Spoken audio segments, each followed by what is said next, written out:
Oh, yeah, girl. I don't know why I said girl. It could be a guy. I don't know. It could be anybody. Welcome to the show. Shout out to my dude Jake Over. So all the new music you're hearing on the show, on this episode, on every episode, is from my man Jake Over. He's a music producer. He makes his own beats.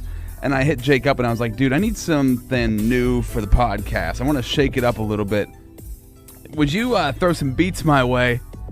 And I'll show you some love. And he hooked me up with tons of awesome beats that he's produced himself. So this one's called Slippers. I love this jam. This is Jake Over. So if you're looking for a music producer, if you're looking for somebody to do your music for you, like if you're a hip-hop artist, an electronic artist, whatever you do, man, Jake Over. Find him on Facebook.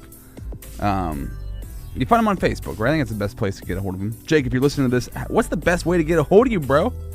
Because if people are looking for what you do, I hope they can find you and take a listen, because he's the man. So it's funny enough that this podcast, I kick it off starting to talk about music, because this episode is all about music with my man Moyer. So this is kind of a first of its kind for the podcast. We're going to, on this episode, Rue's going to come in. He's a musician. We're going to talk music. He's going to play some of his original songs. We're also going to talk about a bunch of random stuff. The stuff that I would just have in the podcast normally. Get in a conversation, going with somebody, find out what they're all about. Rue has an interesting story. He's traveled all over the country, all over the world, lived in China for, I believe, almost a decade. And has a really cool story to tell. And his travels have brought along a lot of the influences in his music and have changed his life. So, and plus he's putting together a new organization called Create 14. I live in the 814. That is our area code in Pennsylvania. So he's trying to create 14 with a whole crew of people like Sarah Vogel and Stephanie Height and Jen Rivnak, people you've heard on this podcast in the past. So we're going to talk to Rue in just a second, but first, let's shout out to Harlequin Pepper Yoga, 320 Allegheny Street in Hollidaysburg. So Harlequin Pepper Yoga, right now, if you use the discount code ROBZ, either you walk in at 320 Allegheny Street, or you go to the App Store, Google Play, use the code word ROBZ, you get 1 month free toward a 6-month or a year membership. I've said it before, I'll say it again, yoga has changed my life, it's changed my body, and I cannot recommend yoga enough to everybody out there. So HPY, Harlequin Pepper Yoga, is Vinyasa Yoga, rooted in science, focusing on functional movement and anatomical alignment. Shout out to Juice, that's Joos, which, in matter of fact, is right down the street from Harlequin Pepper Yoga, 517 Allegheny Street, Joos, The Juice Bar on Facebook and Instagram. So, number one, yoga puts your body in the right place, right? It kind of fixes what's going wrong inside of you, but also that's what Juice does. Jen at Juice makes cold-pressed juice and smoothies, smoothie bowls and bone broth, hot soups, raw vegan baked goods, and so much more. She's awesome at what she does. She's incredible, so I love to highlight her, and not the fact that she's just a sponsor, but the fact that she's doing something healthy for human beings, which I think is super important. And speaking of doing healthy things for human beings, that's also what Trade Secrets is all about.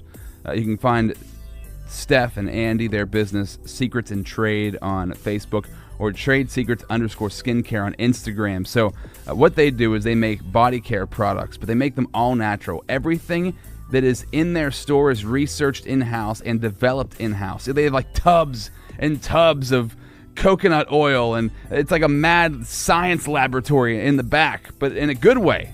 The way that could kind of help your body. Sugar scrubs, bath bars, whipped body butters, lip balms, body lotions. Don't say chapstick around them. Say lip balms, because that's what the real deal is. Chapstick's a brand name, fools. I didn't mean to call you a fool, I apologize. But I love what Trade Secrets does. So I got to shout them out. 1223 13th Avenue in Altoona. Rue Moyer, my dude, is about ready to get on this episode. So let's get on with it. This is Rob Z Radio. All right, welcome to Rob Z Radio. Rue Moyer's in the house. Hey there. How you doing? Am I? Nice. How you doing? Oh, I'm not doing too bad, man. Nice to have you in here, dude. This is great. So the first episode of its kind, it's going to be a conversation mixed with music. You've been playing music for over a decade. making music. Yeah. Beautiful music. Not all of it, but Sometimes it comes out all right. on occasion. And I guess to start this off, you're doing a series down at the Clay Cup that you've helped put together. What is that called? It's called the Written Here series. The Written Here series. And so the idea was we're going to have you come in and kick this thing off. Then once a month, we're going to have musicians come in, play a little bit, talk a little bit. So tell us a little bit about yourself. So I am Moyer, Mm-hmm. and originally from Altoona. Grew up here, was born in Silver Spring, Maryland, but I grew up here and went to Altoona High, was a football player, loved all the Disney movies. I'm going to throw that out there. Those don't blend in. That doesn't make a whole lot of sense, but all right, we'll roll with it. I know. That's what I'm saying. Like Aladdin was like one of my all-time favorite movies. I loved Aladdin. You know, I knew every word and every song and all that.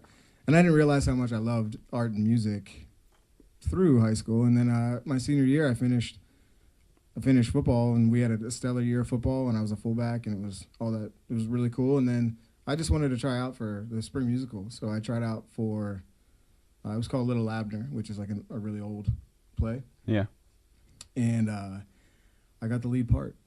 And I had never done anything. I never sung. I wasn't in musical. I wasn't, none of that. It wasn't part of my life. But I just fit the part really well. And I could sing well enough at the time to like pull it off, at least in the eyes of the director.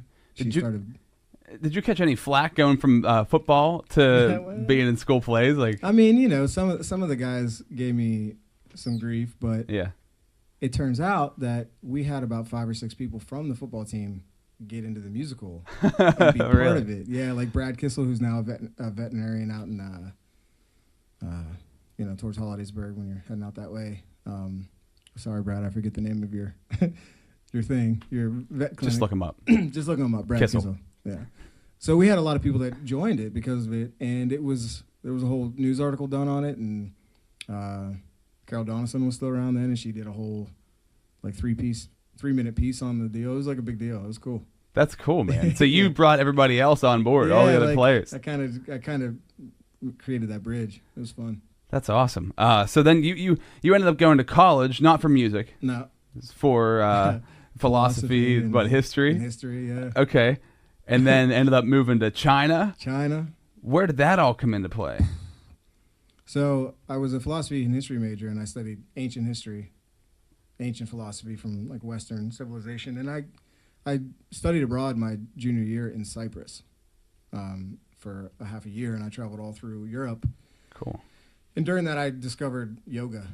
I was practicing power vinyasa yoga, and it spoke to me in a way that Western logic never could. So I was immediately interested in Asian culture. And I graduated, and it just one thing led to another, and I was teaching a summer ESL camp, and my group were Chinese students. This was up at Lock Haven. I went to school at Lycoming College, and they're not too far apart.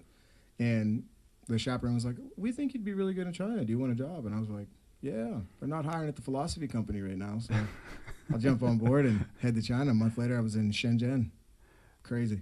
That's wild, man. Couldn't speak any Chinese. That's so cool that yoga took you on that road. It just. Are you still in yoga? Are you still doing yoga? Not super actively, but all of the approaches of yoga and like spiritual approach to problems or issues or whatever are a major part of who I am. What do you mean by that? Just, for example, like Taoism. One thing that sticks out with me is like water. When water hits a rock, it doesn't go through it; it goes around it. Yeah. And like trying to, but in the end, it still wears it down. Like it still deals with the problem. Something like that as an example. And I try to, instead of being super logical, like, oh, because this happens and this happens, then I'm going to do this. I try to feel it out and vibe it out and be open to the universe. Yeah. Yeah, man. Yeah, totally man. open to the. You're like water, man. Like just water, man. So cool. But that's all. Is that what Bruce Lee practiced Taoism? Is that what he always talked about, the water, right? Be like the water. And I never understood that for the longest time. And not too long ago, it hit me. It was like, oh, right. Water can go anywhere because water can form to anything, whether it's internally forming to it or bending around it. Any crack and crevice, like water's going to get through. And I was like, oh, that's what that means. So, and it's water in its physical form will adapt to any environment, and Yeah. then if it gets too hot, it turns into air and gas. Damn. Goes up And then comes does what back it down. does. Yeah, it comes a thundercloud and then comes back down. So it changes shape without ever losing its essence. Wow. It's pretty powerful. That stuff. is powerful, man. Is that Taoism as in like a... I think that's part of it. It's also Kung Fu has a lot of Chinese philosophy built into it, and there's a lot of different schools of thought. I'm not a master in any of them, Mhm. or hardly even a pupil. Enough to be dangerous. Yeah, I mean, I can't beat up Bruce Lee, with my mind. Well, he's dead, so I mean, it's not really... That's cool, though, because I've been into yoga now for a couple of years, and it's been... I was a weightlifter for the longest time, so going into yoga was just exactly what I needed, yet what most people will never get into, right? They just won't Right. go that route. Well, yeah. And when you do, you're like, oh, you Well, need this with that. You need both. You do. Like, it's so powerful. And I was a fullback in college or high school and played some college football, and I used to be like twice as big and all that. And I remember when I got to college and I was getting off the football train, I was just like, I don't want to carry that weight around anymore. So I started not lifting so heavily anymore. And then I discovered yoga, which was opening me up to the world. Your mind and your body. Yeah, all the things, Rob. So many things were open. They were all open. So you ended up going to China. China. And what year was that? 2007. Okay. It's August 28th I arrived. Wow. Okay, and that's right around the time you started music. So did you start music before you were in China? So it all started with the musical. Is when I really started getting into it. I tried But you weren't playing guitar or No, anything? I tried a couple times and I failed miserably. So anybody out there that's tried a handful of times and not done well, that's normal. Just keep failing until you get it right. That's the truth, though. It's all about the attempts. Yeah. So I started then, and then I was in a touring choir when I was in college. We traveled around Europe and around the U.S. performing. It was really cool. I was a tenor 1, which is like the high. Because I was trying to impress my high school girlfriend that was in the musical with me. She really loved Ewan McGregor from Moulin Rouge and his high voice. So like I wanted to emulate that. I'm naturally like a tenor 2. Okay. Or like a little lower because you can hear my speaking voice. But Yeah. it was great because it helped me develop the Yeah, I was going to say, it didn't seem like you would be a tenor. No. Yeah. But I've developed a big range because you're trying to impress your I girlfriend. was trying to impress her. Trying to be Ewan McGregor. That's really the basis of it all. Yeah, Moulin Rouge, yeah. Moulin So Rouge, yeah, I graduated, and I had tried to play guitar a few times, and I graduated. I was living with a girlfriend at the time, and she had a guitar, and I was like, I'll try it one more time, and I picked it up, and I started learning like "Peaceful Easy Feeling" by the Eagles, Okay. and it just worked, and I was like, whoa, I kind of get this, and then I just got to China, and I was like, well, I can either like spend all my time learning Chinese, or I can learn music, and I was like, well, I'm here in China, I'm gonna learn Chinese anyway. Yeah, through osmosis, it's going to happen. Through osmosis, but if I don't focus on music, then I won't learn music. So I started focusing on music. And is China, this might be an ignorant question, I don't know, is it known for music? Is there a lot of music in China? I assume there would be, but like, was that something that stood out when you went there? The music? It wasn't like I was inspired because of the music that was going on, and I was like, oh, I want to be part of this. There is a lot of music in China. There's a lot of Asian-style music, which is not necessarily very rhythmic, or like rock and roll is usually, not rock and roll, but just Western music. Yeah. It has a particular groove that you can get into. Chinese music is a lot more open, and it's more like learning phrase by phrase. I don't like it, but it works well for a lot of people. Is there any Chinese musician that like the world knows? I'm racking my brain trying to think of like who I would. Yeah, there's one that's like a Taiwanese / LA guy. His name is I'm blanking big time. I was gonna say Gangnam Style, but that's South Korea. That's Korean, yeah. Wong Lee Hom is fairly well known throughout the world, not necessarily in Altoona, Pennsylvania. Right. Right, yeah. But other places that are a bit more cultured than we are. Well, the good thing is this podcast, the live video, reaches anywhere, right? Anybody can watch this. So it's not just locked down. We're in Altoona, Pennsylvania. That's where the studio's set up, and that's where Rue and I are from. But that's the part I love about this, is that anybody could catch it, anybody could hear it, and get something out of it. That's the cool part, too, is music, conversation, as long as you speak the language, can translate to anybody in any situation. Doesn't matter. That's the part I've always found most powerful, especially when it comes to music. A song can mean a million different things to a million different people, and even to the person who made it, right? Yeah, and in different times. Like sometimes a song will mean a certain thing to you, and then 2 years later you're not in that same emotional place. So it's more of a memory then. It doesn't have the same therapy that it had maybe when you wrote it. Right. Or the same pain or the same joy. But it could be for somebody else who hears it. It could be for somebody else. And that's kind of the value of sharing stuff. Yeah. You're putting yourself out there. And you don't always have to feel the same way you did when you wrote the song. Let it speak to other people, and sometimes you do that really well and you become super famous. Sometimes you make some people happy. Like most songwriters and performers will tell you, if there's one person in the audience that is really listening, it's better than a crowd of 100 that are kind of like, whatever, yeah, it's cool. Yeah, they could care less. Yeah, that's true, man. I mean, I feel that with anything, right. Really. If you can get one person fully engaged or like hit them with something, then that's worth it. So I mean, that goes with music. I think of podcasting whenever I think about stuff like that, or just like being able to, whatever's inside of you, putting it out there.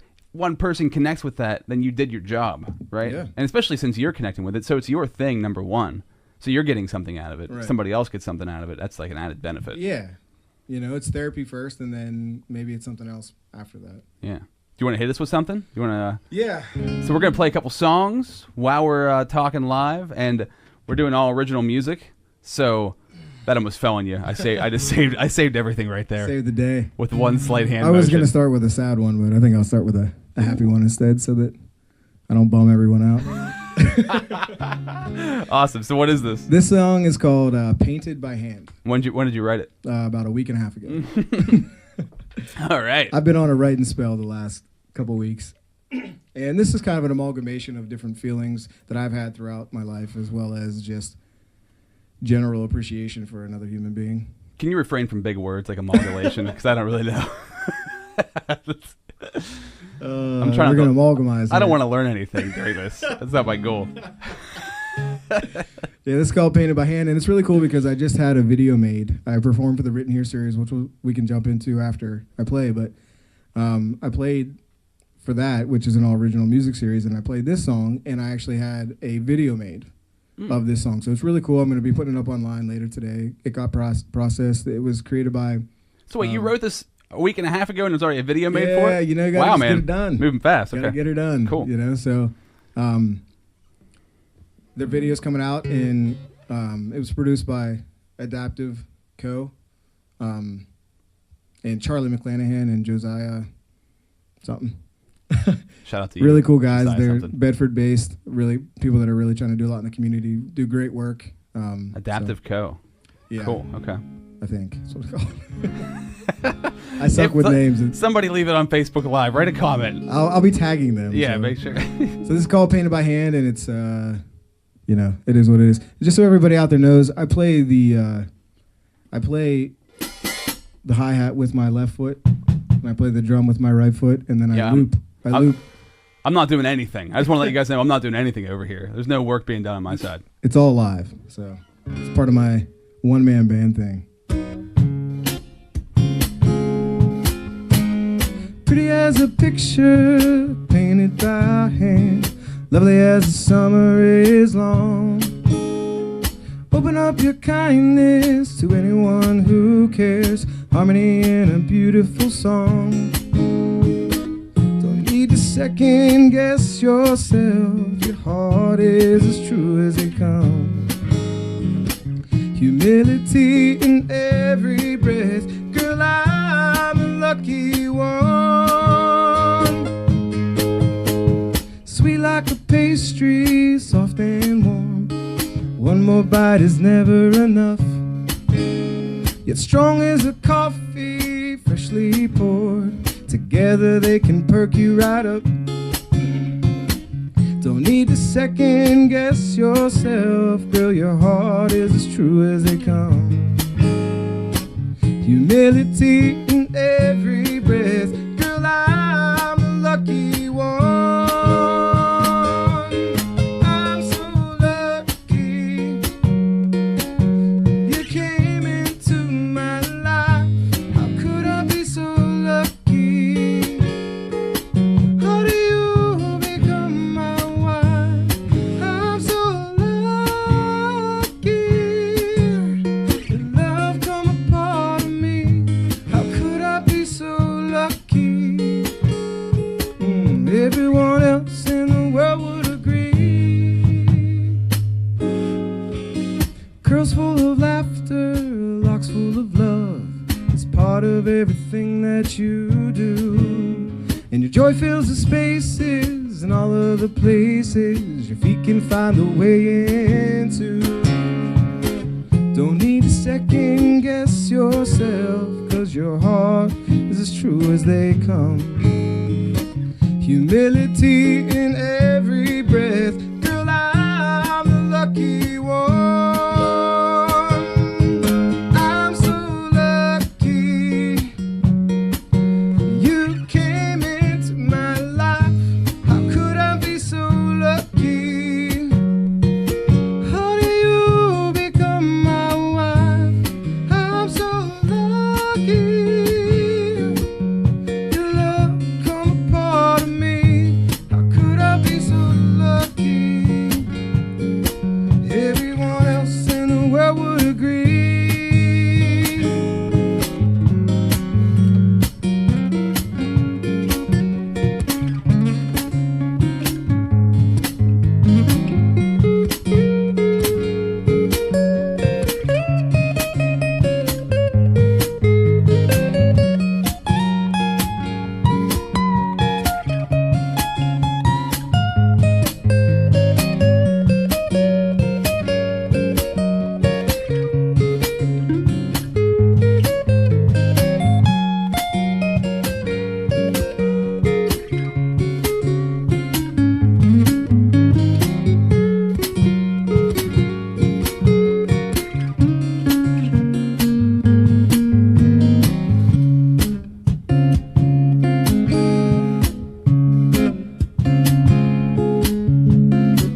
Don't need to second guess yourself, 'cause your heart is as true as they come. Humility, every breath. Girl, I'm the lucky one. I'm so lucky that you came into my life. How could I be so lucky? How do you become my wife? I'm so lucky. Your love come a part of me. How could I be so lucky? Everyone else in the world would agree. Yeah, now.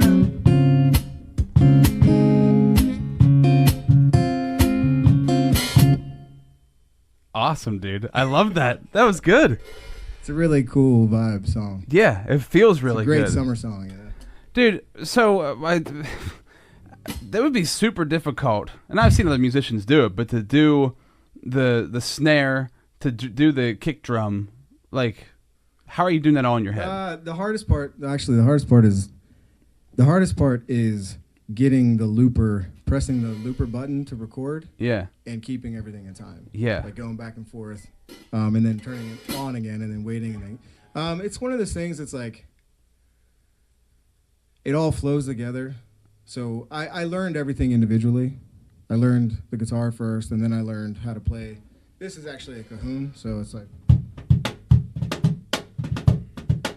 What do they call it? A cajon? Yeah, it's. I'm pretty sure it was made in the Philippines. Okay. Is where it started, and it's just a beat. It's a beat box. It's Yeah. a box for making percussion acoustically. Yeah.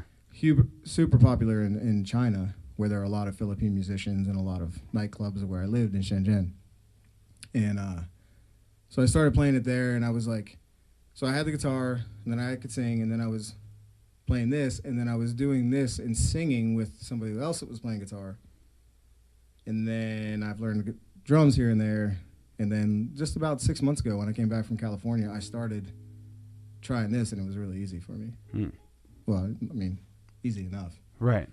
Because that's a lot. You have a lot going on, like all at one time. Yeah. So, I mean, to balance that in your brain, to keep the rhythm. That's the one thing I've always had difficulty with, was like keeping rhythm is difficult. I think my brain's kind of broken, where I'll hear something a second from everybody else. Like I always hear it like off a little bit. So I could never. I've tried to like sync up with people, and I'm like, I don't know, man. I think my brain just works differently. Then I saw something that said that's actually true. Some people's brains are like a few seconds off when it comes to rhythm or something. I just assumed that was me. That could be. I mean, that could be a legit thing, because there are plenty of people that never move to the rhythm. I've seen that. Like I hear things differently. Now That's cool. Dancing sometimes I think I can. Whatever. I'm not even gonna get into it. But like, what were you doing in California? So how did this come together that you were out there? So I came back from China in 2014, and I was here. I was actually joined the Air Force, and I was going to be an air traffic controller. Really? This is the long story to get to why I was in California. So you left China and were like, I'm going to be an air traffic controller. I was in China for 8 years, and I had started a business over there, a music event production company, and putting on festivals of like 1,000, 3,000, 5,000 people, organizing handfuls of open mics and open stages, and just building community around music with the international and the Chinese crowd that was in Shenzhen, which was 20 million people. So it's a very diverse. Very diverse. Yeah. Like massively transient, people coming and going all the time. I had 7 groups of good friends that I had to say goodbye to over the years. Anyway. Did you learn a lot of Chinese while you were there, or like how you were cool? Like you were. I can go out and talk with Nicole outside right now in Chinese. Awesome. So we can. I'm not fluent, and my tone is, ironically, as a musician, it's not very good. Tone is, in Chinese, you have 4 tones in Mandarin. Oh, okay. Like, and Okay. It's 4 tones, and you can say the same ta 4 different ways, and it means something different. Did you take any classes to learn? No. You just kind of like picked it up as you were there. Yeah, That's incredible. got some books and stuff. Yeah, it's Cool. not really. It's not that good. It's pretty cool though. I mean, I've been in Pennsylvania my whole life, so it's pretty cool. Just let All right, let it be. It's cool. All right, I'm baller. What can I say? So California, right? Yeah. So the reason I gave that backstory and that preface was because I came back after 8 years abroad, and I just needed a break from 20 million people city, massive, awesome, cutting edge all the time. Sure. Came back to rest up a little bit and joined the Air Force as a means of security, because I'd been gone for 8 years. I'd never been an adult in the U.S., and I was a little concerned. I was like, how do I adult? how do I adult here? Right. What am I going to do to adult here? Plus, you get free room and board kind of stuff too. Is that what you're thinking? Well, yeah, I guess. Yeah, that helps out. How am I going to adult here? And I have a family. I have a wife and a daughter, so it wasn't like... Yeah. So we came back. I joined the Air Force. They went back to China. I waited 4 months to get my job, which was air traffic controller, and then I waited 2 more months until July to go into the Air Force. And then I found out I have a medical condition, and they were like, thanks, but no thanks. So they sent me home. But you still had a job. Did you still? No, I didn't. I didn't graduate from basic training. Oh, okay. I was like gotcha. halfway through, and they were like, "Okay, we can't do that. That's not like life threatening right now." You could be like an air traffic controller at an airport, right? I never, but just not. I never had gotten through the whole process. I was just trying to clarify the Yes. air traffic controller position. Okay. yeah. At an airport, landing airplanes. Yeah. So I came back, and the last couple of years of doing stuff, and my wife, who's from big cities, major cities. Altoonah's a little bit of an adjustment. I bet. Plus we're like 10 years behind everybody else. So. Like more like 80s compared to China. Like it's like the 80s. We're like 40 really? years behind. It's bad. How so? How's China so different? One major thing would be that Chinese people have skipped credit cards. They went straight from being an all cash society when I got there in 2007. Yeah. To now it's all mobile. They just scan everything. Really? Like Apple Pay kind of thing. Yeah. But they use WeChat, which is the Chinese megalithic app service that has everything on it. And you just scan a barcode, a QR code. You know what a QR code is? Yeah. scan a QR code, and it just thank you for your $3, That's awesome. whatever you're paying. Yeah, which, I mean, we need to get there. America's slowly getting there. I was just in California last week, and they have, I mean, have you heard of like Birds? It's like a it's like a motorized scooter you can ride around. It's like 15 cents a minute, but it's all QR code read. You get your phone out, get the app out, scan it, you can ride it. It charges your credit card. It's really cool. But that was like, to me, coming from here, where like nothing changes ever. It's like, this is like, I felt like I was on the edge of technology, which California for America is on the edge. It is. But then you get to China, I imagine it's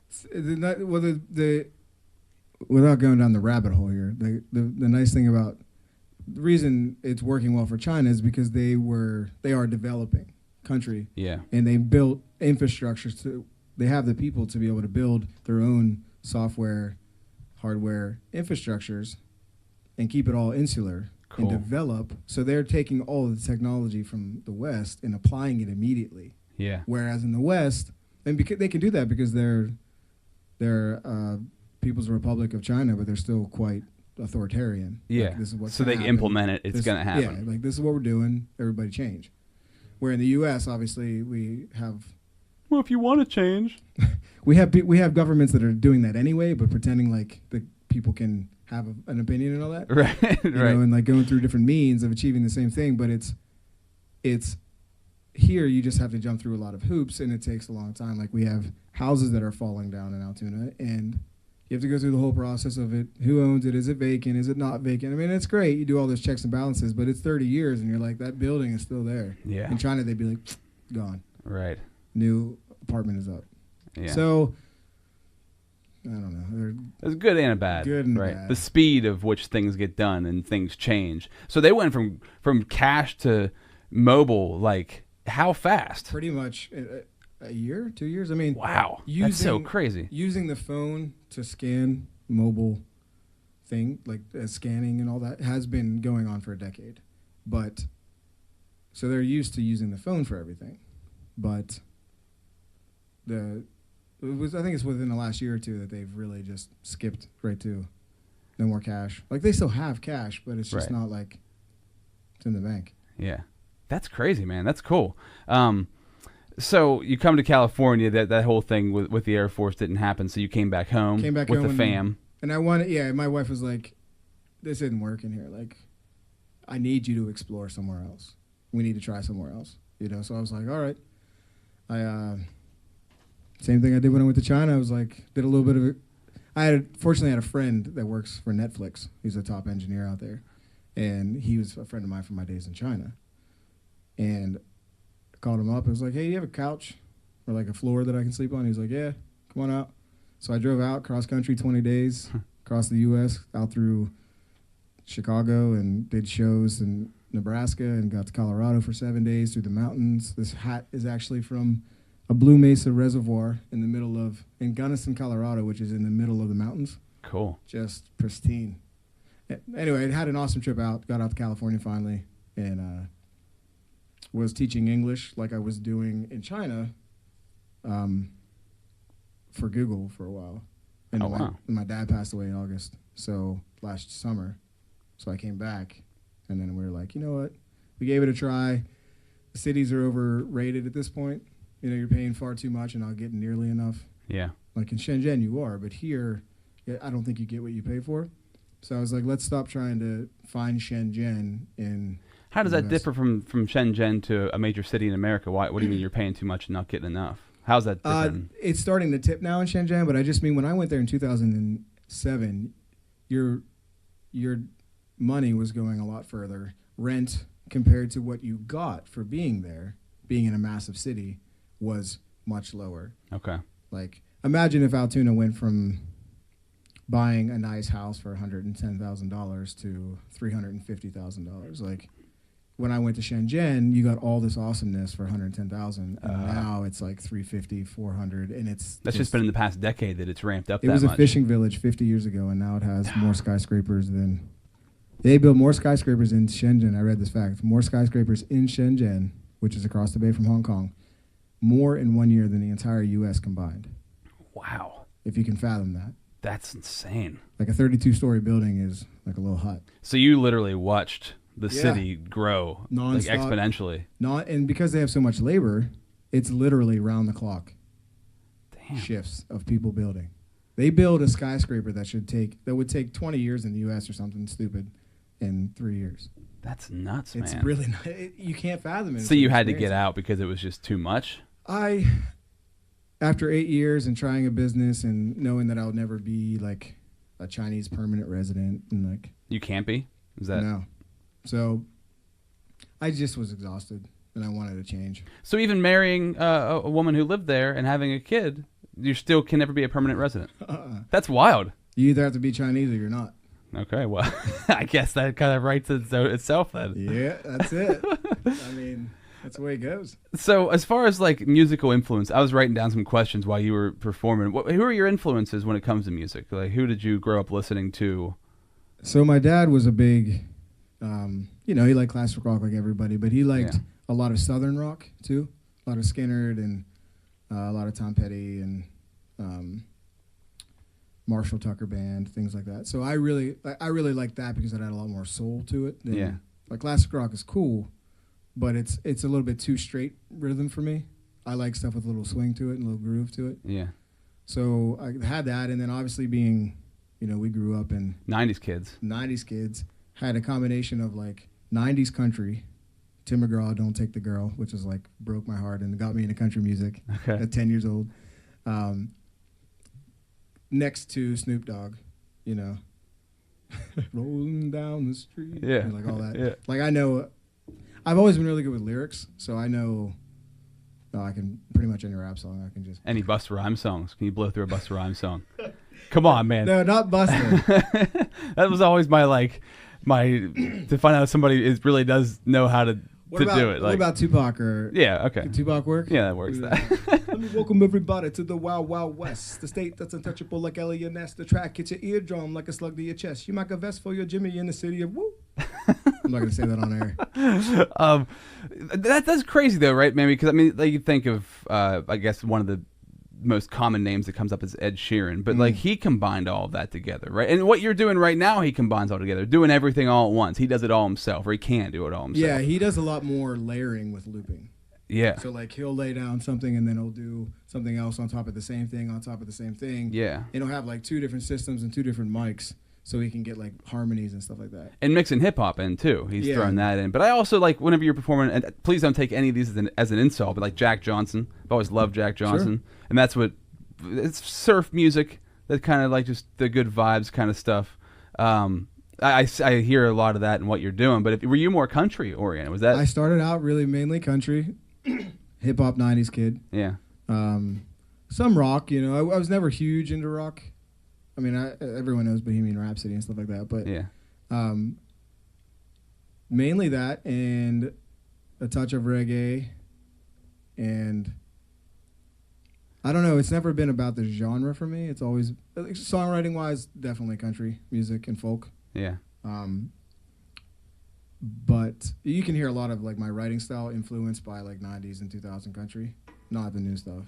Yeah, see, I'd never listened to country really. Like I know a couple of songs, but I mean, as far as like being able to rattle it off, I have no idea. So when people talk about their influences coming from country music, it always seems like it's never the newer stuff, right? It's always something from the past, and you just hear that over and over again. Like country music's huge, especially in our area, yet it seems like most of the influences when it comes from it are like the 90s or before that, back when it was like the real because country. They were still, without getting into the whole record industry and everything changing, music was still being put on because people liked it, not because they were trying to make sure that they didn't overspend on this and like chasing what everybody likes instead of like, let's try. I attached to this song. I'm a DJ. Let's put it on the radio. Like, there was a time when it was just like, this is a good song.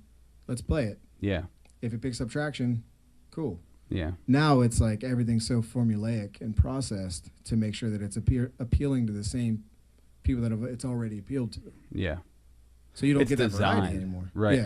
Yeah. You say that, and I do, because I've heard that so many times, and I do agree to a certain extent. But there's like, different eras. I worked in top 40 for a long time, so I watched the different eras come in, and there was tons of program music. It was like Katy Perry, that sort of stuff. That all sounds predominantly the same. They figure out the exact rhythm that gets people like the earworm kind of stuff. But now you have a lot of indie rock bands, and you have a lot of like more.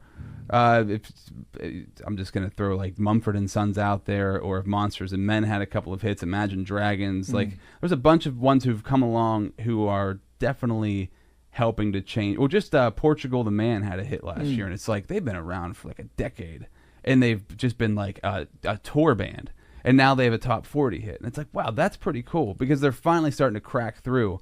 But you're right. I mean, for the most part, it's so uncreative. 2000 to 2013 has been a rough time for music. Bad. 2000 to 2010 was just it was. Yeah, that decade was. I think we're starting tough. to turn the corner. I think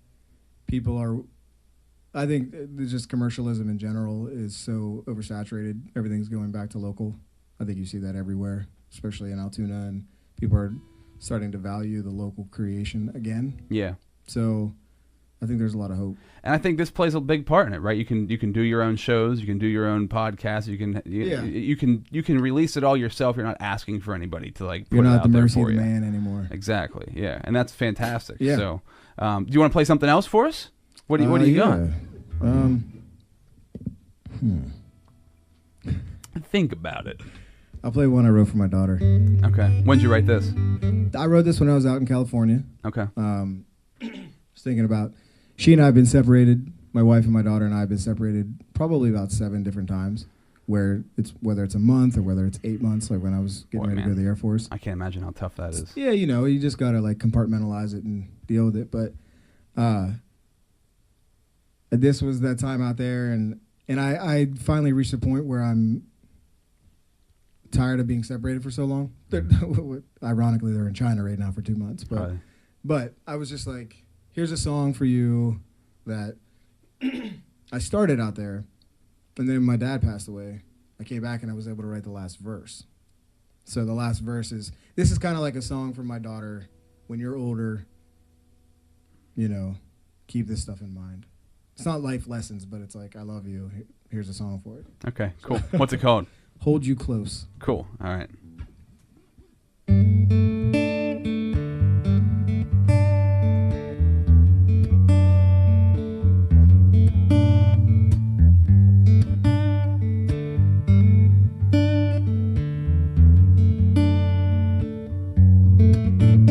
Hold you close, pull you tight, scare the demons away as I kiss you goodnight. Now you fall fast asleep. I can rest my weary head now, 'cause I know you're safe with me.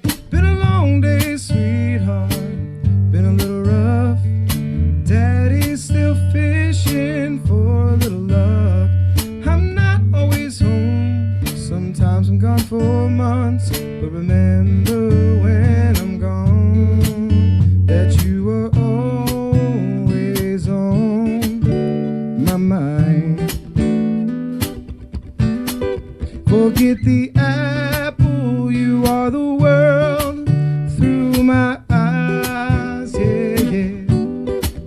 Though we won't always be apart, keep each other in our heart. Yeah, you make my heart smile, and that's enough for a little while.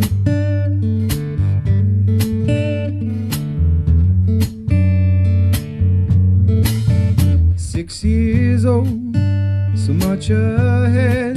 You already know the world better than I did when I was 10. From 2 homes, from 2 worlds.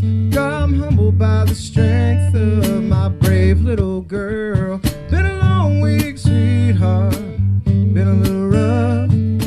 Wish we were together so I could give you a hug. I'm still out here swimming, searching for some land.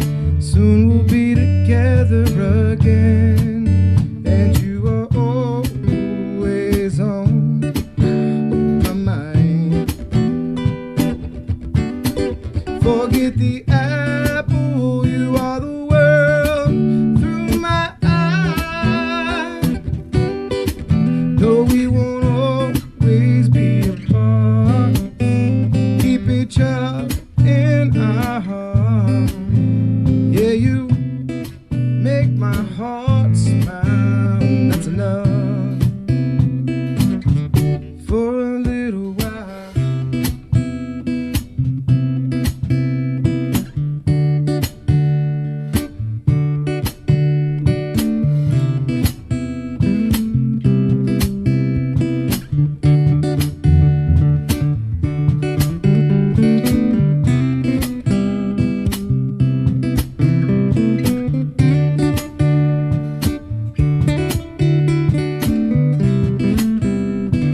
So I don't ever write any solos. I just play whatever I feel. Usually it works out, but not all the time. I think it did that time. So this is the last verse that I wrote when I got home and my dad had passed. I've come back home, flew through the night. Pup fell asleep, made his way into the light. So it goes, come and gone. Sometimes we miss a beat, but the song continues on. Been a long week, sweetheart. This time it's too much. Barely hanging on, will you save me with your love? I won't always be here, but I'll always be there. Remember when you're scared that you were always on my mind. Forget the apple, you are the world through my eyes, yeah. Though we will always be apart, keep each other in our heart.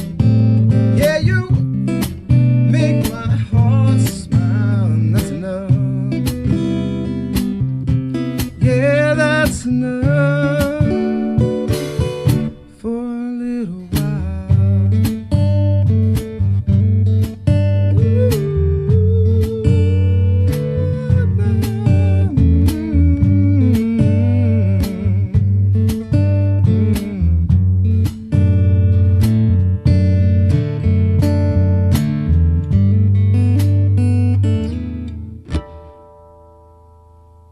I love that, man. That's a good song.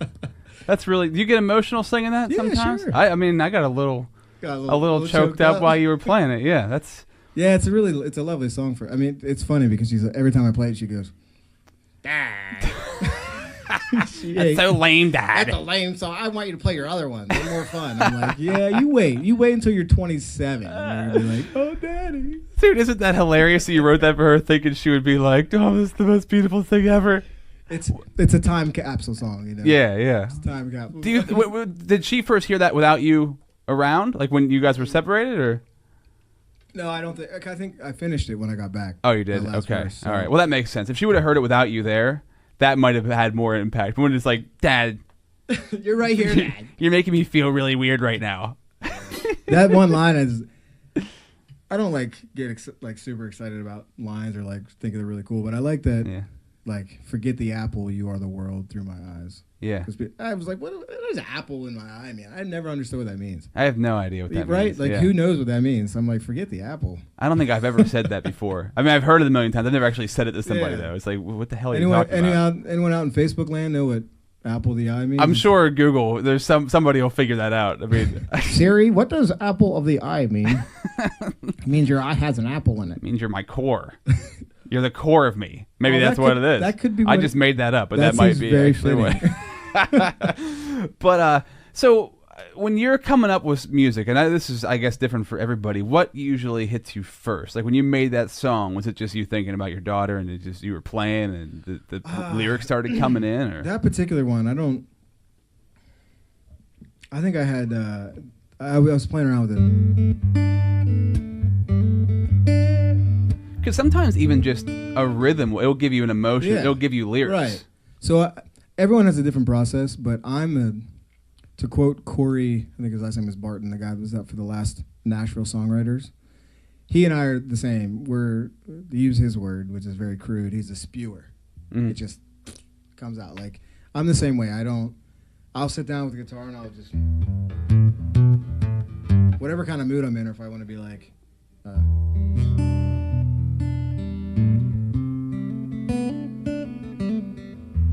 it just depends on if I'm feeling really emotional. But I'll just sit down with the guitar and I don't ever have a plan. I just let it come It just out. happens. Yeah. Yeah. And then I'll cut, or sometimes I'll wake up. I woke up the other day with a line in my head that was just running and repeat.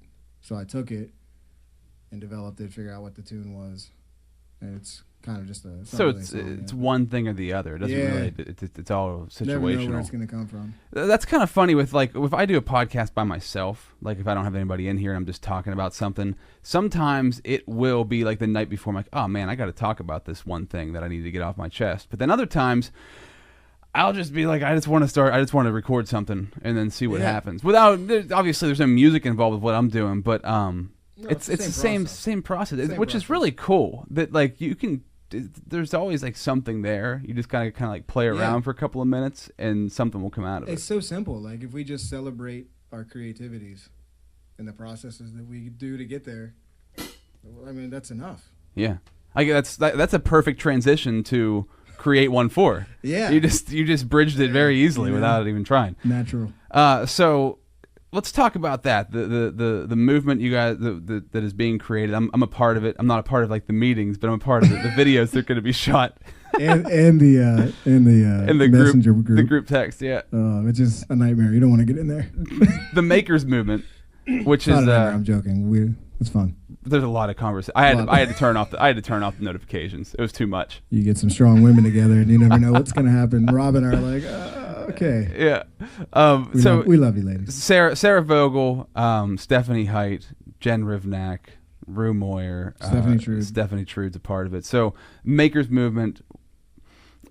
Give the purpose, the design behind it, because you're just trying to bring people together who are creating their own thing. So right? Give them a platform. It's called. We have a new project called Create 1-4. Mm-hmm. Creative, which is 814 Create 1-4. Yeah, and we chose the 814 because it's whenever you hear your area code, you immediately think of your hometown, but it also spans 27 counties.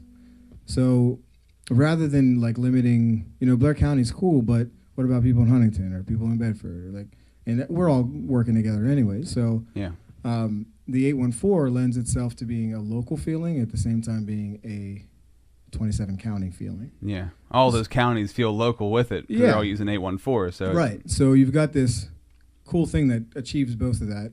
So that's why we've gone with the 814. And it's a makers movement. And by that, we are saying makers and creators. So we have a website that we're going to be launching next Sunday or Monday, or this coming Sunday and Monday, along with a festival that we're doing September 22nd, which is for makers and creators. And what that means is people that are taking something from inside their imagination, getting it out into the tangible world in some form, and then taking it and sharing it somehow, whether it's as a hobbyist with friends, whether it's trying to do a retail business, whether it's trying to do education, whatever that looks like. If you're trying to take it and make it a part of other people's lives to create change in the local area, that's what we're defining as a maker. Very cool, man. And that's so I think we talked about this before we started. I don't think this was on the podcast, but we were saying like just being in our area right now, right? I was in radio for 18 years. So when I got out of radio and I started my own business doing social media marketing, the first couple months were slow moving, but even in those first couple of months, I met some people that were doing their own thing. But over this past, I don't know, it's been like 9 months, I've met so many people who are doing their own thing, who are excited about making their own thing, because I guess if you're from somewhere other than where we're from, maybe your city's different, but around here, the people, the circles that I was in and the people that I knew, nobody was ever like, everybody had jobs, right? I'm not saying they weren't exciting people. They're more 9 to 5-ish. Yeah, exactly. So it was kind of a situation and that's where pretty typical East Coast, Northeast too. Yeah, and there's nothing. I'm not saying there's anything wrong with that because there's not. But I've noticed that there's been like a resurgence lately of people really passionate about things, and this may have been there the whole time, and I just wasn't paying attention. But now that I'm involved in it and I'm doing my own thing, I've noticed like, damn, man, there's so many people who are trying to break out of the mold of what they maybe thought that they were, or other people thought that they were, or just you've always had that passionate thing that you had inside of you wanted to get out, and they're doing it now. From my experience, there or not there, again, I also don't know. I think it's probably always there. People are always going to be creative. I think what's the difference is Altoona specifically is primed for the platforms to experience those things to grow. Yeah. That's what's happening now. People are attempting to do more platforms and opportunities for those things to be recognized and celebrated. Mm-hmm. And that platform takes on many different faces, which is tying back into Create 1.4. Our mission is very simple. It's to support, encourage, recognize, and celebrate makers in the 814. And we're coming up with different processes of being able to do that. And we're really focusing heavily on those that are like 1 foot in, 1 foot out, kind of working out of their kitchen or their garage, or they're trying to do something, but they can't take 3 days off work to go apply for this or do that, or they don't know the process, or but they've got all the right ingredients, they just don't have the right situation to be able to take them to that next step, and they're not ready to take on a $55,000 loan or, whatever that looks like. They need $1,000 or help with a website or videography. Or they just need similar people around them to motivate them. Yeah, some similar vibes. That's the thing I find the most powerful, dude, is just that, like being here at Catalyst Space, like in here, everybody who's a member here and even the owners, Andrew and Justin, like they set out to do their own thing. Like this is built from them just not wanting to follow what anybody else did. They just want to do their own stuff. And that can be terrifying, right? When you're just taking that leap. But the more that you find people who are not saying they have to be doing the same thing you're doing, but they have to have the same mindset of like, man, this is what I love. I'm going to make this work no matter what. And you start putting those people together, which is what the Makers Movement is, putting those people together, even on the team that's been formed already, or just bringing everybody together who's creating their own stuff. Like there's a lot of power in that. And makers generally, like if you ask Catalyst Space, they've got a wider definition of what the national sense of maker is.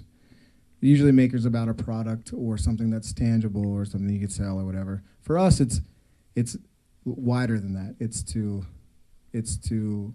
celebrate and support people that are trying to take imagination to tangible to share somehow. Yeah. And everybody does that. So we'll be launching the website on, like I said, Sunday or Monday. Registration for the festival will start then. We're going to have about 100 booths of makers. We're going to be blocking the road from Resilience up to Heritage Plaza, where it starts. Very cool. Right here in downtown. So that's right where here it's downtown. all going on. We'll have 3 stages of live music. We'll have a sidewalk chalk competition up on the bridge. And like I said, about 100 booths of makers and a lot of demonstrations going on, largely people interacting with the creative process. Yeah. Just to celebrate. I'm thinking right now, this is just off the cuff, but I'm thinking since we're going to be downtown, I could like have the studio set up. I could just rotate people in and out. And that's like, come on and just like, let's talk about what you're doing. So we have I've made a preliminary map that shows all the different spaces. And part of that is getting Catalyst Space, the Launch Box, Railroad City, Bold, Sly, the Wood Fired Pizza will be open by then. So like getting all these places, having things going on inside as well. Yeah. So that you're just like this plethora. I know it's another big word. No, I got that one. That's all right. That was small enough. It wasn't too long. A plethora of options going on inside and outside and just all around. Yeah. I love that, man. That's fantastic. I really enjoy being around everybody in the downtown Altoona area right now because everybody is just excited about making something happen or doing something new. Or just chasing after something you're passionate about and making money off of it too. Not like struggling and obviously there is struggling and starving sometimes, but it doesn't matter what it is as long as you keep at it long enough. It's going to turn into something. You've got to just keep working on it and keep growing and innovating with it, and it's gonna eventually blossom into something amazing. So I just to add to that, I found that, like I said, I went to school as a philosophy and history major. Yeah. Was pretty aware that there weren't many jobs if I wasn't going to be a teacher or a lawyer. Yeah, what do you do with philosophy other than... You just philosophize. Right, you're on the street corner yelling. Up on the soapbox. Yeah. So I went to school knowing that, but I followed my interests, I followed my heart. And that led me to study abroad, which led me to discover yoga, which led me to start studying Asian studies when I got back my senior year, which led to teaching ESL, which took me to China, which was my entire 20s. Developing businesses and meeting people and creating long relationships. So like as long as you're staying open to the process of not knowing, like ditching the sense that there's any comfort at all in the world, and just living with what you want and having like real faith, whatever that faith looks like, but faith that if I just keep being open to it, it'll keep developing. Yeah. And I found that it's been very true for me. I mean, you can't take the way I've lived my life and the way that I live my life and like, this is a career that you can follow at, like, you can't. And I think everyone's life should be like that. It should be that unique, you know? Yeah. Yeah, no doubt. And, I just had Ray Overdorf in here earlier today. We did a podcast, and we were just talking about what we talked about today was a lot of personality tests. So he does this attribute index, values index, and the DISC personality test. And I wish I would have taken that personality test. It's right here. It's like 80 pages of it's like me. I am in that 80 pages, like who I am, and Right. it's freaking amazing. And I wish that I would have taken that in like 8th grade, because my Save you some direction time. I would have had a direction. I would have picked exactly, I don't know if exactly what I wanted to do, but I would have been in the exact lane that I knew I needed to be in, instead of taking it at 35, where I'm like, okay, I see I took a couple missteps here. But whenever you chase your passion, whenever you figure, if you're lucky enough to figure that thing out at a young age, like, damn, man, you can go so far. I mean, you can go far no matter what. But when you figure it out young, it's like, wow, Well, that's incredible. But my experience has been, you're either like my cousin's husband, Brian Zajac, he was a rock star. Rock star in what sense? He knew at the age of 1 that he wanted to be a robot engineer. Oh, So okay. You're either that kind of person that knows that and ends up being, which he's now the head engineer in Pittsburgh for Uber. Oh, wow, okay. He's just a rock star in the tech world. Or you don't, and it's okay. Yeah. Like we need to teach that. We need to teach, like, you don't have to know.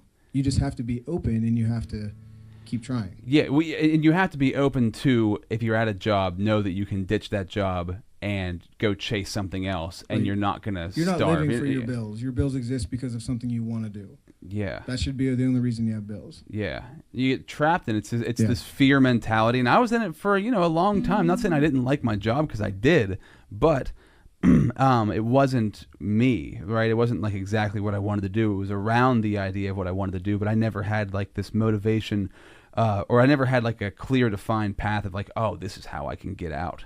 This is how I can escape. And I finally did develop that, but it took, if I would have taken those personality tests 10 years ago, I probably could have changed my trajectory then. Yeah. Or just how you grow up, just like you bouncing all over the place. Like, I'm sure that played an immensely huge part, instead of just sitting in one spot for 20 years. Well, yeah, and for me, it worked for me because my personality is, I was the kid that was all over the place. Just, put me on a blanket and I'll be out in the street, like, as a kid, So I had to do that for me to be settled, to be okay with, and now I've come full circle. I'm back in Altoona, and I'm trying to add everything that I've experienced, making it apply in whatever way it can suitably to this area. Yeah.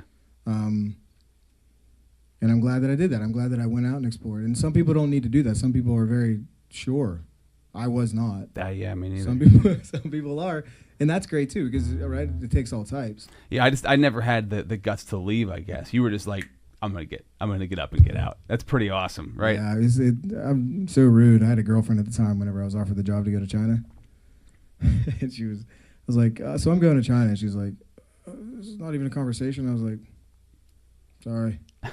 I just graduated, and like, I don't, like, you're 2-3 years older than me, but I was just like, that's the kind of mentality I had. I was like, okay, that's not what I need to do. Okay, a month later, I'm gone. So like, you could about face. You could just like change it up and I move. about face pretty quickly. Yeah. Yeah. Which a lot of people can't. That's just the truth. Like, it's really hard to just do that. If you have that personality, then it's easy. But if you're like, you but it contemplate and overthink and analyze, that impulsive, like, I've dialed it in, so I know how to use it. But that impulsive personality has had many downfalls as well, where I've said things or acted certain ways or created things that have lasted a long time that I have to live with. Yeah, for sure, man. That's there's always a yin and a yang. There's always with it, right? a yin and a yang. Yeah, there is. Do you want to? How many more songs did you have planned to play? I've got more songs than we have time. So one of the things I've always found difficult watching somebody play is like, where do I look? That's me. I don't know if anybody else ever thinks that, but like when somebody's playing guitar, I'm like, do I look at them in the face? Do I stare at the guitar? Do I look down? I don't know what to do. There are no rules, man. I know. Just follow whatever. But here's that's like overthinking. Like, why do I think that? That's a stupid thing to think about. Just enjoy it. I mean, because you're a producer, I guess. It's hilarious. Yeah. like- Well, I just met this guy, right? This guy Luke. When I was out in L.A., I went to like this business mastermind thing, and he's a record producer in Orlando, and he's a reggae record producer. Just the coolest dude. But he doesn't like. Well, he does play. I shouldn't say he doesn't play, but he's behind the deck the whole time. And just talking to him about music, because I mean he can play along with other people, but he's usually just instructing them how to. His passion, like he's a 10,000-foot studio, and it's just like, and he mainly works with reggae bands, and we were talking about reggae music, and it's been, I don't know, I've always loved Sublime from the 90s. I always loved Bob Marley, and the newer groups like Iration or I can't think of the other one right now, but the reggae is the kind of music that, and I'm curious how you feel about it. Universally is adaptable, like it's accepted by anyone because it makes you feel. I haven't met anyone that's been like reggae makes me feel terrible. Right. I've never met anyone that says that. Yeah, nobody says reggae sucks, right? It's like there is some. I mean, you can get real deep with reggae stuff that's like really trippy and like hypnotic, but generally speaking, that upstroke, it all sounds predominantly the same. It just makes you feel. It lifts you up. Yeah. I mean, it's literally impossible to be down when you're listening to. Yeah. Yeah. It's cool though. Like when you get in my car and like the Sirius whatever the reggae station is, no matter when I turn it on, I'm like, well, I think I heard this song before. I probably didn't because they all predominantly sound the same. But I could listen to it for 10 hours straight, right? And never be bored by it. It's super groovy, very easy listening to. Was that, you said that was an influence for you? Reggae was? Nah, not really. Oh, okay. I thought you said that at one point. Or that's reggae is just starting to sound a little bit more like I hear a train come rolling around the bend. I mean, it's the same thing. It's just slowed down. Yeah. It's just in slow motion. It's slow motion, yeah. Cool, I think they said that's what the blues is, just rock slowed down. Okay. Or rock is just the blues sped up. Yeah. Right. Yeah, it's all been done before. It's just doing it in a different way. And that's what, I mean, that's the part that's not replicable. No one can replicate what I do. Good, bad, whatever the skill level is, no one can be me. Yeah. So I would rather, there's value in listening to a really awesome singer do a song. Yeah. And do it in their way that somebody else wrote. But I would, any day of the week, I want to see the person that wrote it play it. Yeah. Or the person that, like sometimes another artist or singer will connect even deeper somehow with the song you have, and then they bring that emotion out in it. So either whoever connects with emotion most emotionally is who I want to see do it. Mm-hmm. Well, saying about, just being, just like whenever you put yourself into it, it automatically translates. It's like, so. Oh, okay, I can tell whether it was you or not. I mean, whether you wrote it or not, if you're performing it in a certain way that people were like, oh wow, I can tell that's coming from a part of you. That's a real part of you inside there somewhere. Something, whether you wrote it or not, you're speaking that language right now. Yeah. So cool, man. Well, hit us with something else. What do you got for us then? I don't know. I have never played the song. Oh. Live. Stairway to Heaven.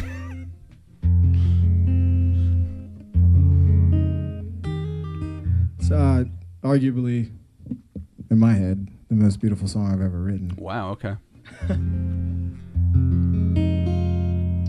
It's called "There's Just You."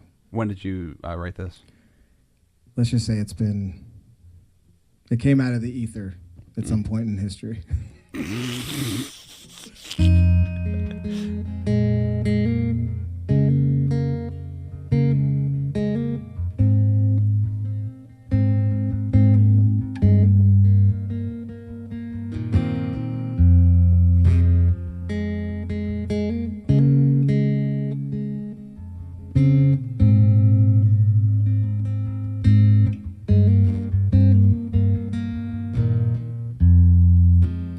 Everything is quiet. There's just you and that soul-piercing thing you do. Nothing else matters. There's just now, and our breathing is the only sound. Want you all to myself. Never been anyone else. When we're frozen in a moment, watch the world go by tonight. Here in the dark, slow dancing, I'm alright. 'Cause when you're near me, you can hear me. When we're silent, we can't fight it. So in love. For the first time, it's enough.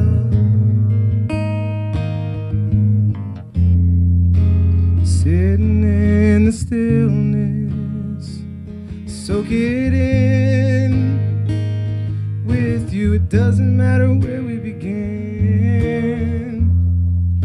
We're drowning in emotion. Lay me down. Let our heartbeat flood the ground. Want you all to myself.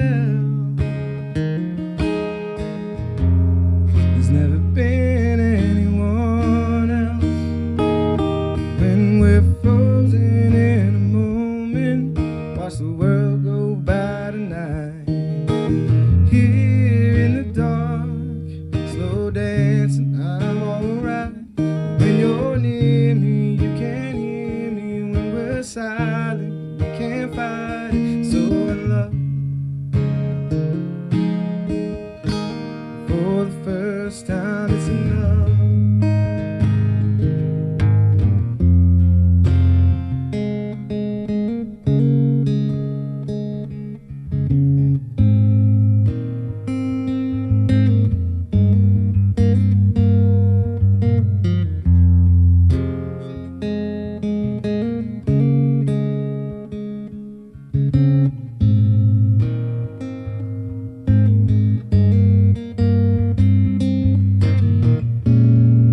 Want you all to myself. There's never been anyone. When we're frozen in a moment, the world go by tonight. Here in the dark, slow dancing, I'm alright. When you're near me, you can hear me. When we're silent, you can't fight. When you need me, there's no leaving. When you touch me, I'll stop breathing. So love. For the first time, it's enough. So in love. For the first time, it's enough.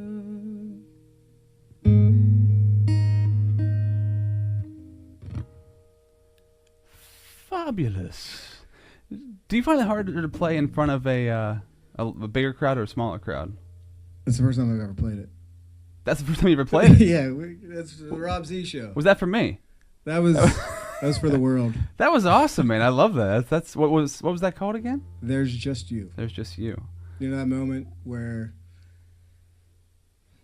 two souls connect and everything is clear? That's kind of what that song is about. How did it come together? Or do you not? I can't talk about it. So many reasons. Right. It's just a beautiful song, and it needs to be in the world, I think. So you were saying recently, like, songs been pouring out of you. Stuff's been, like, just coming like crazy. So what do you think it is? It's been a combination. So the last 6 months of my life have been some of the busiest. Came back from, my dad passed, came back, dealt with all that. Started with Arts Altoona, and then put together that really big festival that had like 2,000 or 3,000 people down. 2 or 3 people. Yeah, it was rocked it. So I was doing that and transitioning and all that, and that hit, and then I bought a house. My wife, we bought a house and bought an apartment and closed within a week of each other, all that. You bought a house and an apartment? Yeah. Wait, why? It was rent out the apartment. Oh, okay. I was living there. It was when my dad was living. He passed. Ended up buying it. But then we also found a place that we really want to live in and all that. So all that was going on. And then different business opportunities happening. Just everything hit at the same time. And then, Arts Altoona laid everybody off, and I had some free time. And then I took my girls to the airport a couple weeks ago to go back to China on June 18th. And we had just moved into the house. We spent like 25 hours painting everything, all the walls white and getting it. It's a beautiful house. It was just neglected. And I dropped them off, and I was just like, I don't want to do anything except for touch my guitar. And it's just like, I've had the time. I'm in a new environment. I'm really happy in my new environment. So it's just like, everything started coming out. So I've written like 10 songs, pretty good songs in like 3 weeks. Did you imagine that moving back here did you think this would happen? That you'd come back here? I didn't have a plan. Yeah. I just was like, I think it's time to go back. I'm very much a figure it out. Like, not that I don't think ahead of time, but figure it out when you get there. Because I think people spend too much time just like worrying about stuff that they don't have control over anyway. Right. I mean, the only thing I have control over are my actions. I don't control the way I feel, right? I don't control the way I think. I can like navigate it, but you only control the way you act. So why worry about all this stuff ahead of time? Just try to be open. That's the way I look at it anyway. Yeah. I mean, and I've had a lot of really awesome experiences because of it. I've traveled the world and. Yeah, there's nothing wrong with planning things out, but you can really get yourself into a lot of... you can just prevent yourself from doing a lot of things because things don't usually happen the way you're planning them to. No. Just like stressing about stuff is kind of... I think it's putting it out there, putting it into the ether, into the universe, being like, okay, I want to have a music venue, and I want it to look like this or that or whatever.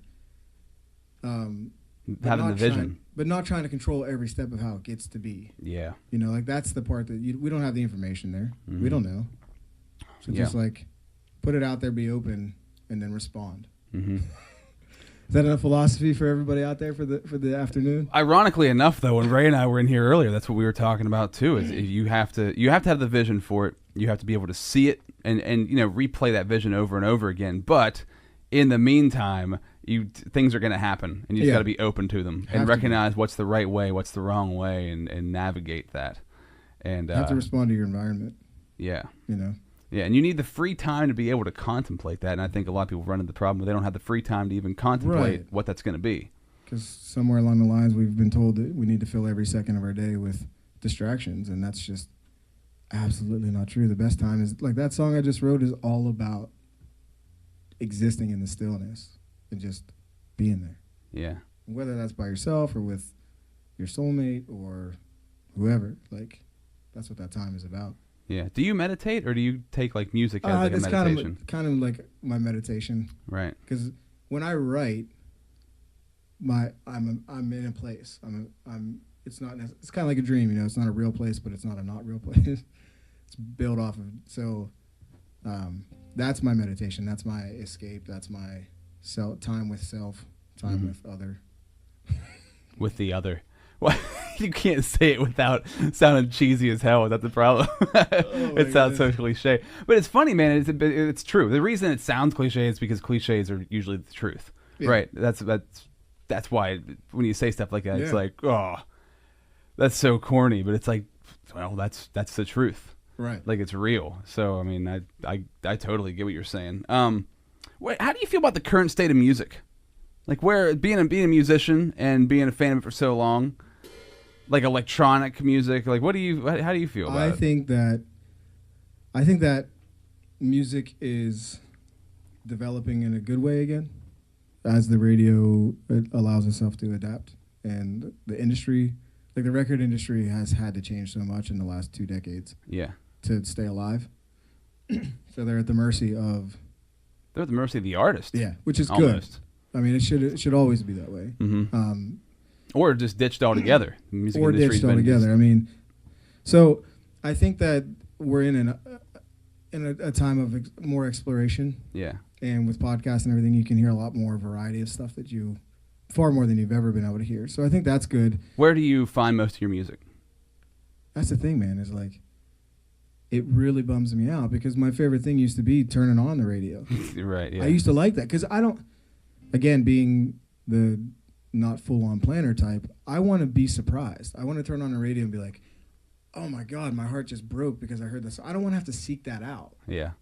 You know, sometimes I'm like, all right, let's check this out. Or like, algorithm says you would like this because you like that. Like, right. I appreciate that exists, but I want to be blown away out of nowhere. Yeah. Which I used to do in the 90s and early 2000s. So when you were a 90s kid, like I totally get what you're saying because like in the midst of like alternative rock 90s radio in State College, there was the Buzz, there was the Revolution, and I would turn on those stations, and that's when I realized I wanted to be in radio, and I just was so into music because every week it seemed like there was some new song coming out that was like, damn, well, who's that? What is that? Yeah.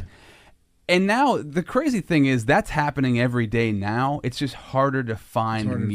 It's easier to find music, but harder to find music, right? Because there's so much of it that it's so spread across.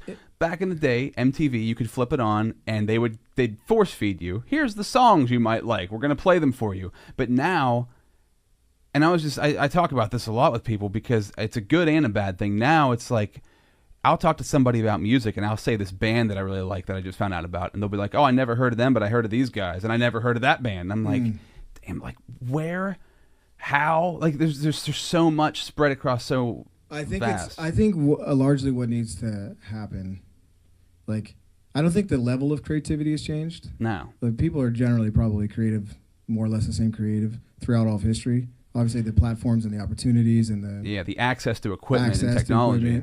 So I think people are a lot more, while they're a lot more exposed, the radio stations, and you would know a lot more about this, but like 88.2 to 107 there's a lot of stations in between there that are not used. Yeah. Why? Like, why can't you just have a regional station where we're playing regional local music? I know it's because the guy that owns the tower needs paid and this person needs paid, and we don't want to interfere with the Froggy 3 songs that are playing on repeat. Like, I know why it's being that way, but it's also extremely expensive. Also, why is it extremely expensive? Because the government owns it. Oh, I mean, they partially, they don't. It's like when the FCC gets their hands in. That's why internet radio, I feel, is, in podcasting, everything that's happening right now. People have been bottled up for so long, having to follow this formula, and when it broke open, they were like, "Well, we don't need this. We don't need these FM airwaves anymore. We just want to talk, and we want people to be able to hear it." Yeah, exactly. And I think it's going to be nearly impossible for any medium to ever fully catch up. They just need to kind of play along to keep making money, right? Because radio's not going to die, TV's not going to die. It's just transforming.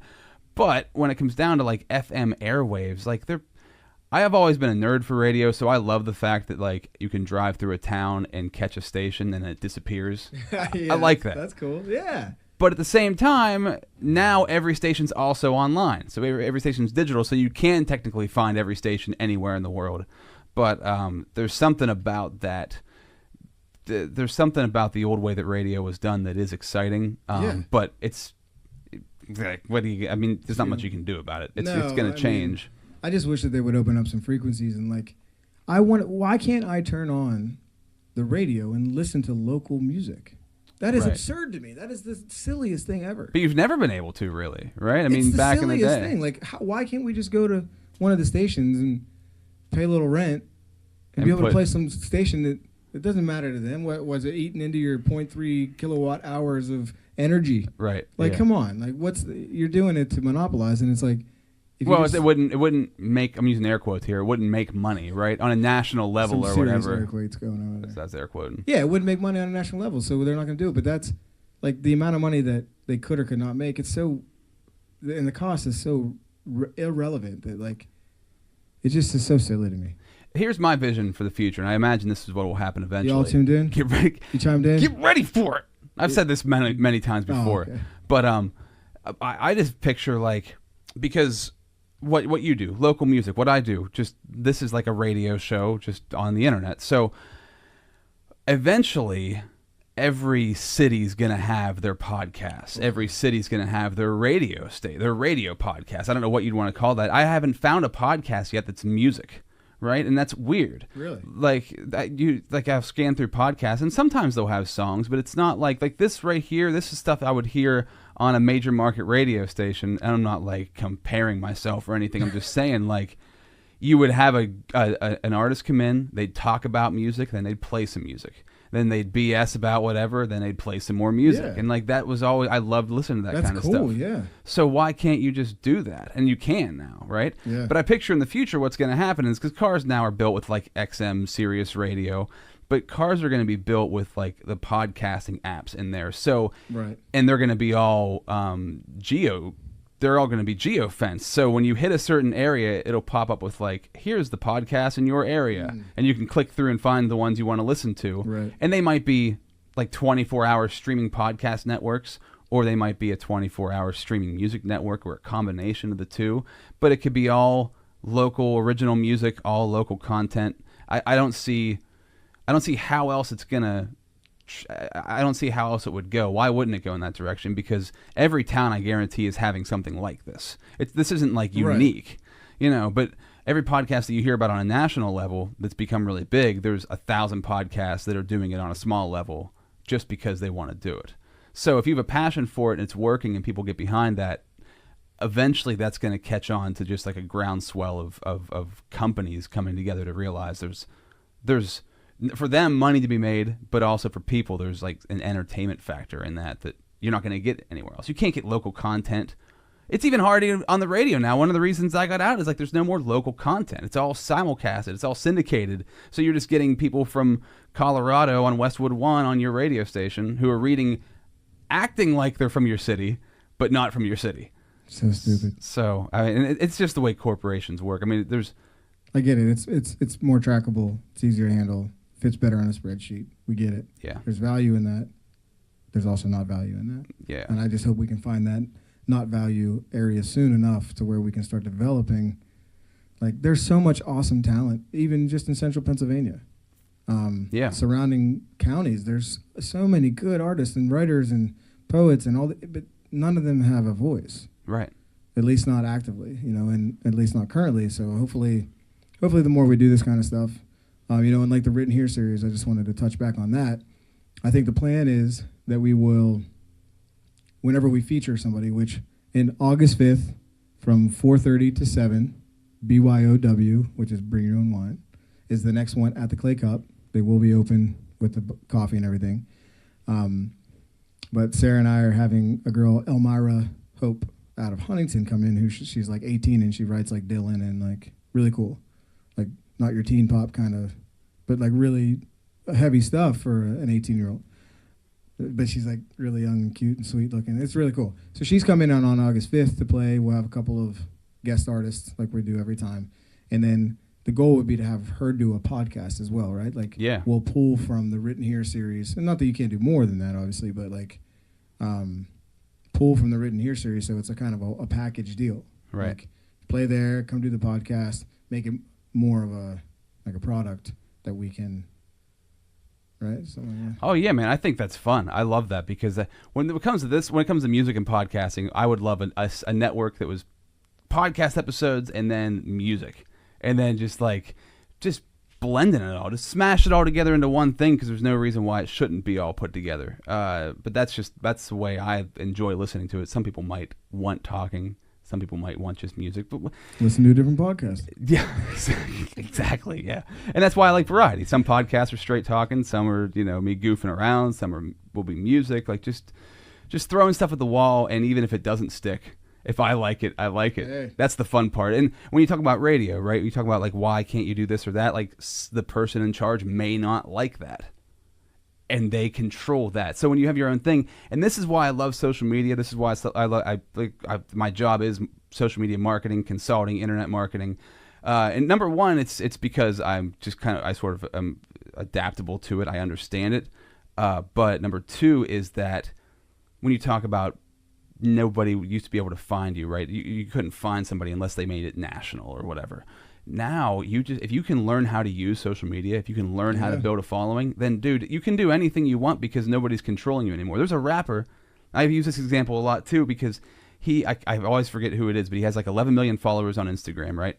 He'll ride through a town, and he'll just he'll do a live video, say, hey, listen, $10,000, collect the money, I'll come to your house or whatever, and I'll do a show. And in a span of 3 hours, 20 minutes, sometimes, like, people will be like, oh yeah, we got the money, come do the show. And he'll show up, roll up, do the show. They'll put it on Instagram Live, and I'm thinking, like, man, that didn't exist 5 years ago. Gosh. It's crazy. I mean, the world's crazy. I wish I had that much hype. It's a lot of hype. You get 11 million followers, it's gonna happen. You get 1 million, you get 1,000 even. Like, that's still, people look at that now as like a small number, but still, like, that's impactful on a local level, you know. So there's a lot of potential. If I put a text out there, 10,000, I'll come play at your house. People be like, no thanks. It'd be $10. $10, yeah. You can get one of these new sweet T-shirts I have.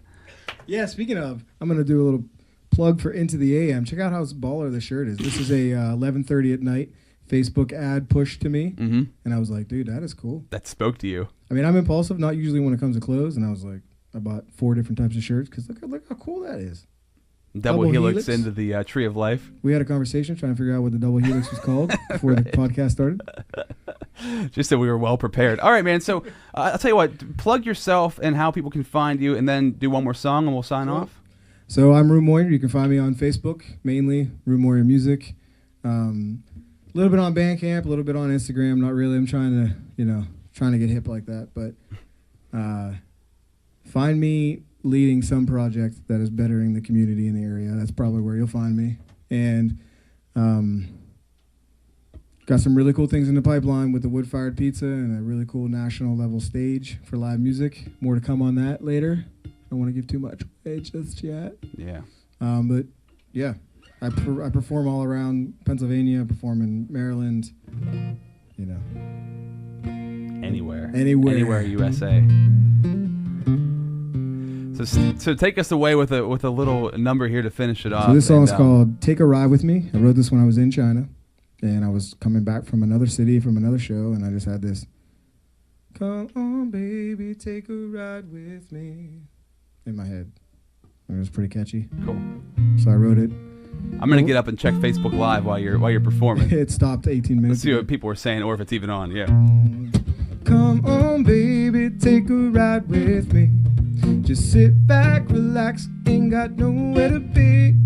While the sun's still shining, let the whole world see. This is what it's like to be free.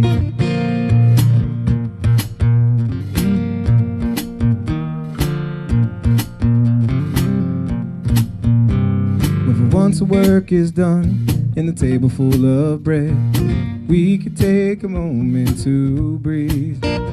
'Cause tomorrow's list is long, next week's even longer.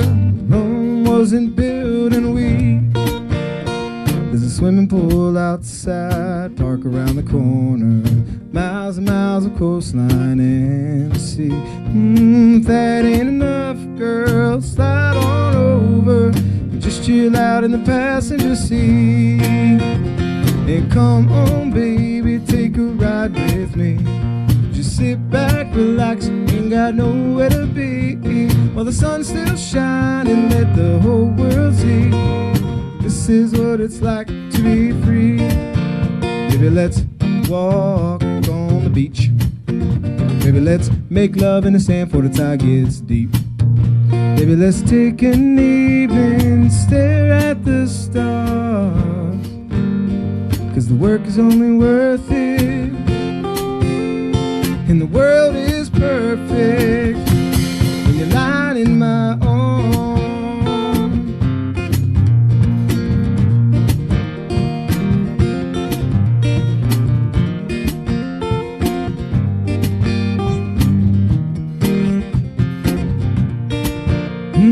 Sunday morning comes and peace fills the land. Let's celebrate the love that we share. 'Cause we've only here a while before the lights burn out. Life's a gift that's so damn rare.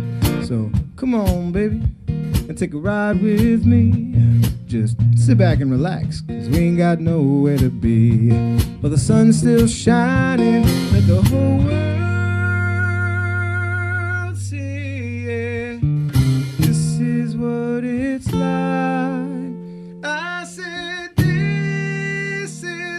it's like, yeah, to be free, to be free. Riding in my car, just you and me. This is what it's like to be. And that's my man, Rue Moyer. That was a cool episode. First of its kind for the podcast. So, Rue, thank you very much for coming in here and showing us what you do. And that's just something that I thought would be cool. And Rue kind of collaborated with that on me. There's going to be more of those episodes to come, like we talked about with the series they have coming to the Clay Cup.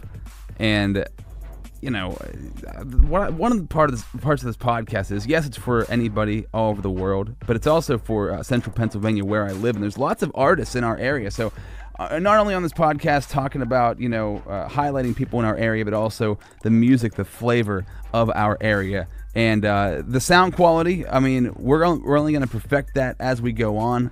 This is like a test run, and Rue was cool enough to come in here and do a test run with me. So I thought that was super cool of him, and it was a really fun episode to do. So Rue, thank you for being in here, my friend. Hey, by the way, if you want to support artists like musicians or like me, a podcaster, or somebody who does chainsaw carvings, or maybe somebody who whittles antique Renaissance characters out of soap. I don't know what they do, Maybe it's somebody who toils in their garage for hours and hours to glue nuts and bolts together to create beautiful nuts and bolt Afghans that you can lay on your couch with and cuddle up with. I don't know what your life is like, man, but if you do those sorts of things, you're an artist, and that's what Patreon's all about. So Patreon's wild because it gives you an opportunity to allow the people who love what you do to support what you do monetarily. That means money. Oh yeah. So this is cool. Patreon's amazing to me, and I've contributed to artists that I love. So you can go to patreon.com to find anybody that you'd want, but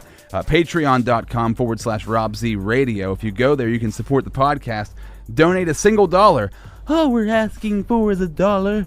Just $1 to help me on my way to maybe have a meal this week. Sorry, I got off course on that. But you can donate $1 or as much money you would like to me, to Patreon. And I promise you, all the money that's donated goes right back into this podcast to make it better. Because I could always use more money to make this thing sound more awesome. So the idea is, if you donate that $1, I will give you a personal phone call. I'll hit you up. I'll say hello. We can chat about whatever you'd want. Patreon.com/RobZRadio, helping starving artists like myself. Although I'm not starving. I'm pretty full. I had a meal a little bit ago. I'm not too hungry right now, but I could become starving at some point in time. Don't let me die. Speaking of dying, there's a great Joe Rogan quote, right? Somebody asked Joe Rogan, what is the practical use of jiu-jitsu? And Joe said, well, if we were in a fight, I would kill you. So that's the practical use of jiu-jitsu, which is exactly why I started taking it, to kill people. I'm just kidding. I made that up. Do not take me seriously. I love jiu-jitsu because it's helped me become more in touch with myself, more self-aware, and it breaks down the bubble barrier. Us Americans have an issue with our bubble. We don't like people invading our bubble. It freaks us out. So jiu-jitsu gets you real close and in tight personal contact with people. It's usually like man on man or woman on woman. Sometimes it's man on woman if that situation arises. But Sports Evolution, 2900 Plank Road in Altoona, where I take Gracie Brazilian Jiu-Jitsu from a purple belt, which is Alan Coble. He also teaches CrossFit. He's certified level 1 and 2. He's a certified strength and conditioning specialist, certified personal trainer. Alan's amazing. I love what he does, and that's why I support what he does. Find him on Facebook and Instagram at Leading Athletes, but the business is Sports Evolution, sportsevolution.net. And also, shout out to the Clay Cup, Sarah Vogel, and the whole staff at the Clay Cup. Everybody she hires is so nice, kind, sweet, supportive. It's like a support group that gives you coffee, tea, and also lets you paint stuff and sculpt things and paint a mug and then fire it in a kiln and drink out of that mug. Pour the coffee in the mug at the Clay Cup that you made the mug at. It's like Inception for coffee. Clay Cup, 1304 11th Avenue in Altoona. At The Clay Cup on Facebook and Instagram. So it's coffee, it's tea, it's creativity. Sarah Vogel runs it. Everybody who works there is super cool. She does an amazing job. So thank you for being a part of the podcast. Thank you for being a part of the show today. You are a special being. You are a special human. And I greatly appreciate the way that you look every day. I don't know what you look like right now, but I assume that you're beautiful inside and out. And I don't mean that in some cheesy, stupid, superficial kind of way. I mean that in a real kind of way. Thanks for being you. And if you want to, find more about me, robzradio.com, Rob Z Radio on Facebook and Instagram. Twitter and Snapchat is RobZYo. I'm enough with this shameless self-promotion. Let's finish this thing. Peace out, guys. Thanks. Thank you for listening. See ya.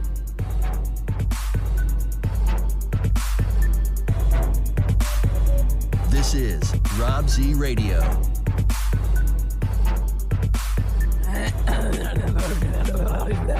Stop.